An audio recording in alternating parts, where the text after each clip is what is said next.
രണ്ടാളുകളോട് നീ ധാരാളമായി സംസാരിക്കരുതെന്ന് പറയാറുണ്ട്.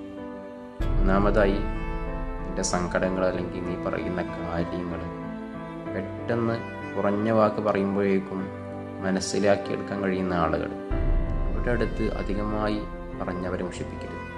അവർക്ക് പെട്ടെന്ന് കാര്യം മനസ്സിലാകുന്ന ആളുകളാണ്. അതുകൊണ്ട് അവരെ മുഷിപ്പിക്കരുത്. പെട്ടെന്ന് തന്നെ കുറഞ്ഞ വാക്കിൽ അവരുടെ അടുത്ത് കാര്യങ്ങൾ പറഞ്ഞാൽ അവർ മനസ്സിലാക്കും, നമ്മുടെ കൂടെ നിൽക്കും. അതുകൊണ്ട് അവിടെ നിൻ്റെ ധാരാളിത്തം സംസാരത്തിൽ ഒഴിവാക്കുക. മറ്റുള്ളവരിടം രണ്ടാമത്തെന്നുള്ളത് നിൻ്റെ കാര്യങ്ങൾ എത്ര പറഞ്ഞാലും മനസ്സിലാകാത്ത, അതിന് കൂട്ടി നിൽക്കാത്ത ആളുകൾ, അവരോടും സംസാരിക്കാൻ പോകരുത്, അധികമായി സംസാരിക്കരുത്. അദ്ദേഹം നമ്മൾ പരിഗണിക്കുന്നില്ല അല്ലെങ്കിൽ അംഗീകരിക്കുന്നില്ല എന്ന് കണ്ടാൽ ഉടനെ സംസാരം നിർത്തി പോരണം. കാരണം അവിടെ നമ്മുടെ സമയം നമുക്ക് നഷ്ടമാകുക മാത്രമേ ചെയ്യുന്നുള്ളൂ. ധാരാളം അവിടെ സംസാരിച്ചുകൊണ്ടിരിക്കുന്നത് കൊണ്ട് നമുക്കൊരു ഉപകാരം ലഭിക്കുന്നില്ല. അതുകൊണ്ട് ഈ രണ്ടാളുകളുടെ അടുത്ത് മിതമായ രീതിയിൽ ആവശ്യത്തിന് മാത്രം സംസാരിക്കും.